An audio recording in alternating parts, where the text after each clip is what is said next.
हमको एक पागल सांसद बनाने के लिए मजबूर किया जा रहा है। हमारे राष्ट्रीय झंडे के ऊपर गाड़ियां चलती हैं और वहाँ ये समर्थन करता है। ये देश का गद्दार है, देशद्रोही है।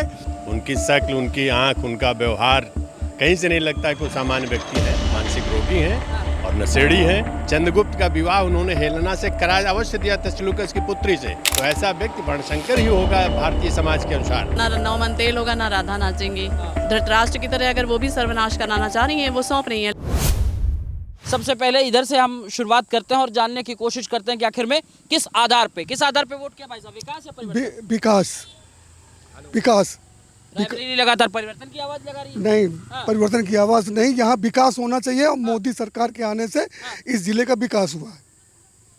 सोनिया जी, राहुल जी के आने से कुछ नहीं हुआ। यहाँ तक कि सांसद निधि का पैसा 7 करोड़ रुपए वापस चला गया सोनिया गांधी का। सांसद निधि का पैसा, ये दुनिया का सबसे बड़ा आश्चर्य है भारतवर्ष में। किसी सांसद निधि का पैसा वापस चला जाना सबसे बड़ी बात। लगातार ये गढ़ है, कह रहे हैं कि इस गढ़ को कायम किया जाएगा। गढ़ का काम क्या, बच्चे को सौंप के गई हैं। कभी किशोरी लाल को, कभी किसी को, कभी उन्होंने अपना कोई आदमी तैयार नहीं किया। एक तैयार हम लोगों ने किया था, अशोक सिंह को जिताया, इस देश का जिले का नाम हुआ। आज तक कांग्रेस ने यहाँ पे कोई अपना प्रतिनिधि नहीं बना पाई। कोई ये नहीं पैदा कर पाई कि रायबरेली का कोई बंदा, इतने कांग्रेसी नेता यहाँ पर हैं, कोई उनकी जगह पे लड़ सके। केवल गांधी परिवार लड़ेगा। अब राहुल गांधी हार जाएंगे, इसके बाद कौन लड़ेगा? कौन चुनाव लड़ेगा? प्रियंका गांधी लड़ेंगी। प्रियंका गांधी अगर लड़नी होती, बंद मुट्ठी लाख की, खोल दो खाक की। प्रियंका गांधी बिल्कुल चुनाव नहीं लड़ेगी। वहाँ पारिवारिक लड़ाई है कि राहुल आगे कि प्रियंका आगे। उसमें राहुल को आगे कर दिया गया।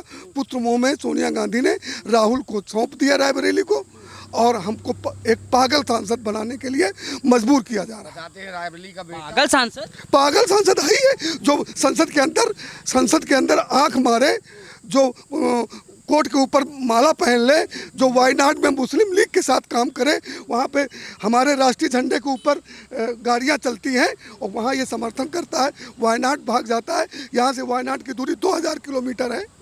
और सब अपना परिवार है। परिवार क्या परिवार? वो अपना परिवार नहीं समझ पाते। मेनका गांधी का प्रचार क्यों नहीं करने गए? अगर परिवार है तो मेनका गांधी का प्रचार क्यों नहीं करने गए? आज की डेट में देश जहाँ पे है, वहाँ इनके साथ पुरखों ने भी नहीं पहुँचाया, इंदिरा गांधी ने भी नहीं पहुँचाया। आज जहाँ हम पर हैं दुनिया के देश में, हमारे कहने से भारत के झंडे को लेकर के यूक्रेन और रूस के युद्ध में पाकिस्तान तक के नागरिक निकलते हैं भारत माता की जय करते हुए। और रायबरेली का मूड जो है परिवर्तन की तरफ जा रहा है। परिवर्तन बिल्कुल नहीं होगा। परिवर्तन बिल्कुल नहीं होगा परिवर्तन। यहाँ सरकार जो है बीजेपी की प्रदेश में और केंद्र में वही रहेगी। आपका क्या नाम है भाई? इंद्रपाल सिंह। आपने वोट दे दिया?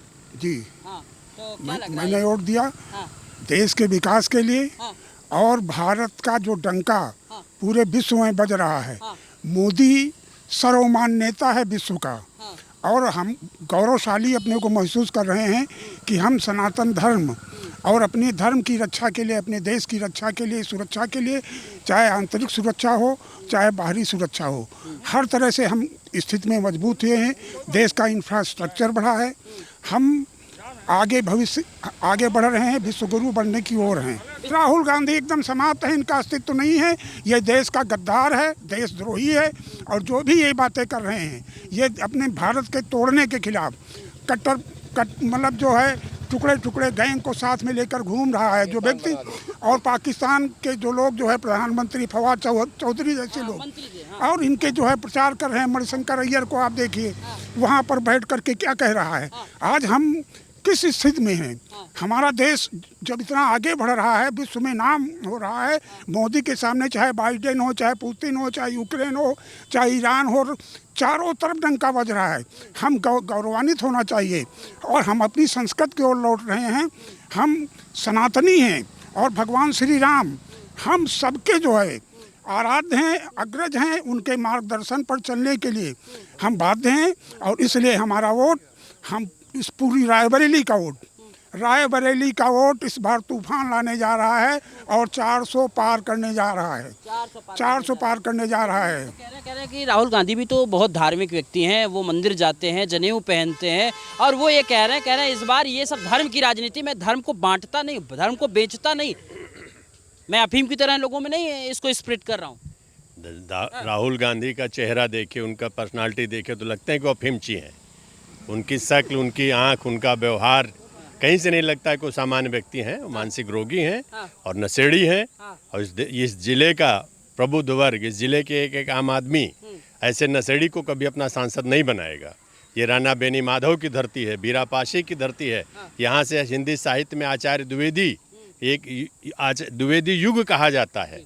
यहाँ के ऋषि, डालब ऋषि, परशुराम के पिता जमदाग्नि ने यहाँ पे जौदाहा झील के पास उनका आश्रम था, वहाँ उन्होंने साधना की। ये रायबरेली है, गर्ग ऋषि की आश्रम है गेगाशो में। डालब ऋषि का, गोकर्ण ऋषि जिसका भागवत में प्रसंग आता है, ये वो धरती है। यहाँ राहुल जैसे बणशंकर, अरे आप देखिए ना, सोनिया गांधी सीधे कहती मैंने अपने बेटे को सौंप दिया रायबरेली को। वणशंकर ही कहा जाए। आचार्य चाणक्य ने कहा था कि वणशंकर को कभी राज्य नहीं देना चाहिए। चंद्रगुप्त का विवाह उन्होंने हेलेना से कराया, अवश्य दिया तस्लुकस की पुत्री से, लेकिन उसके पुत्र को कहा था कि इस देश का राजा नहीं बनाया जा सकता। वही स्थिति राहुल गांधी वणशंकर हैं। उनकी माँ इटली से हैं, बाप भारत के हैं। तो ऐसा व्यक्ति वणशंकर ही होगा भारतीय समाज के अनुसार। वह भारत सोच वाला होना चाहिए ना। वो देश के प्रति कितना सोच रहे हैं। कह रहे हैं कि बेरोजगार युवाओं को हम 8,500 देंगे, घर की गृहिणियों को 8,500 रुपए देंगे। सब खटाखट जीवन में नहीं देंगे, जीवन में नहीं देंगे वो। आपको विश्वास? हाँ, पूरा विश्वास, कुछ नहीं देंगे। 5 किलो जंधई इनके जमाने में नहीं मिली है, आज 5 किलो राशन मिल रहा फ्री। मैं बताता हूँ जो 10 किलो देंगे भाई। अरे 10 किलो बात ही उनकी। ये एक बार इलेक्शन में आते हैं, दोबारा यहाँ दिखाई ही नहीं पड़ते हैं। जब इलेक्शन होता है तो वो यहाँ आते हैं, नहीं होता ही नहीं। यहाँ हम जानते नहीं कि कहाँ है कहाँ नहीं ना। और यहाँ पर तो सब सारो सरवा है भाजपा। 8,500 रुपए देंगे, क्या ही दिक्कत है फिर? नहीं, पहली बात तो वो इतना बढ़ के जो बोल रहे हैं तो वो आएंगे ही नहीं, तो देने का कोई प्रश्न ही नहीं उठता। ना 9 मन तेल होगा, ना राधा नाचेंगी। ठीक है, तो और हमने तो वोट दिया है विकास के मुद्दे पे, सुरक्षा के मुद्दे पे। और महिलाओं की जितनी सुरक्षा इस समय बढ़ी है कि हम लोग कहीं भी आसानी से किसी भी समय आ जा सकते हैं, कोई डर नहीं है हमें। और सबसे बड़ी सुरक्षा ये है कि हमारा भविष्य, हमारे देश के बच्चे वो सुरक्षित हैं। यूक्रेन से बच्चों को सुरक्षित लाने में मोदी जी का ही हाथ है। अगर उनकी जगह कोई और सरकार होती, मुझे नहीं लगता है कि यूक्रेन से बच्चे सुरक्षित आ पाते। ये कह रहे हैं बच्चे के सुरक्षित ठीक है, लेकिन रोजगार कहाँ है? रोजगार की समस्या है, इसलिए तो पलट देंगे ना। हम उन युवाओं को भी 8,500 देंगे अगर हम रोजगार 30 लाख नहीं दे पाए तो। अगर बैठा के पैसे देने हैं तो आप उनको और कोढ़ी बना रहे हैं। ठीक है, आप उनको और बेरोजगार बना रहे हैं। बैठे बैठे पैसा नहीं चाहिए, आप रोजगार के अवसर मुहैया कराइए और उन्हें रोजगार दिलाइए और उन्हें प्रेरित करिए कि वो मेहनत करके कमाएं। और मोदी जी ने ये किया है। मोदी जी बहुत सारी योजनाएं लाए हैं जिसका लाभ लोगों को मिल रहा है। और उन्होंने स्वरोजगार के लिए उन्होंने कदम उठाए हैं कि अपना रोजगार शुरू करिए, नौकरी मत रटिए। आप कोई भी छोटा सा काम करिए, लोन आसानी से मिल रहा है, लोन लेकर के अपना रोजगार शुरू करिए। जो अपना रोजगार करें, देखिए राजा हैं अपनी मर्जी के। और जो हम प्रधान चुन रहे हैं देश का, वो हमारे देश को अंतर्राष्ट्रीय लेवल पर जो स्थान दिला रहा है, जो सम्मान दिला रहा है, उसके लिए मैं गर्वान्वित महसूस करती हूँ। और हमारे देश की जनता सभी गर्वान्वित महसूस करती है कि हमें इस समय इस तरह से ऐसा एक प्रधान मिला है जो हमारे देश को इतना गौरव दिला रहा है। यही प्रधान तो है जो देश को गर्त में लेके जा रहा है। इसलिए राहुल गांधी कह रहे हैं कि मोदी जी कुछ समय होगा मंच पे रोएंगे, फिर अलग अलग दुहाई देंगे। ये राहुल गांधी पहले भविष्यवाणी कर गया, उसके बाद मोदी वैसा कर। देखिए, राहुल गांधी की बातों का कोई और छोड़ नहीं है। उनमें 56 साल के व्यक्ति में अगर परिपक्वता नहीं है, उनमें इतनी मैच्योरिटी नहीं है कि वो क्या बोल रहे हैं, कभी झप्पी दे रहे हैं, कभी आंख मार रहे हैं, तो ये क्या है? ये परिपक्व आदमी की निशानी है? मुझे तो नहीं लगता है कि कोई 56 साल का आदमी इस तरह से संसद में किसी और ने आंख मारी हो कभी। ऐसा मैंने पहली बार देखा है। तो क्या गलती हो सकती है? युवा हैं किसी तरीके से, 56 साल के युवा हैं, 56 साल के युवा हैं। और अगर उनमें इतनी मैच्योरिटी नहीं है, इतनी परिपक्वता नहीं है, तो हम अपना देश उन्हें कैसे सौंप दें? सोनिया गांधी सौंप रही है अपनी विरासत, क्योंकि वो पुत्र मोह में अंधी हैं। धृतराष्ट्र की तरह अगर वो भी सर्वनाश कराना चाह रही हैं, वो सौंप रही हैं। लेकिन हम लोग अपना ये विरासत किसी ऐसे आदमी को सौंपेंगे जो सशक्त हो, जो उसमें काम कर सके। जो महिला है सोनिया गांधी भी तो कहती कि मैं रायबरेली को अपना पुत्र दे रही हूँ, तो उनकी फीलिंग आपके साथ शेयर नहीं हो रही क्या? नहीं, बिल्कुल नहीं। पुत्र पहले नहीं याद आया था कोविड टाइम में, यहाँ जब लोग मरे, शादी ब्याह हुआ, किसी के सुख दुख में साथ देने आई। अब बेटा क्यों सौंप रही हैं? नहीं चाहिए उनका बेटा हम लोगों को। बस वही घनश्याम सिंह जी। क्या लग रहा है साहब, इस बार मतदान कर लिया? जी मतदान कर लिया। ये मतदान कर लिया। जो विकास करेगा उसके लिए हम लोग कर लिए। ये बस साफ साफ बात ये है। परिवर्तन नहीं करेंगे 10 साल हो गए। परिवर्तन करेंगे 4 साल बाद, 4 साल बाद आएंगे लौट करके तो क्या होगा, वो दिखाइए नहीं पड़ेंगे। किसी के सुख दुख में हमारे दरवाजे नहीं आएंगे, मोहल्ले में नहीं आएंगे, बस्ती में नहीं आएंगे, और 4 साल बाद हम लोग देखेंगे तो क्या परिवर्तन करें, कैसे करें, ये नहीं समझ में आ रहा है।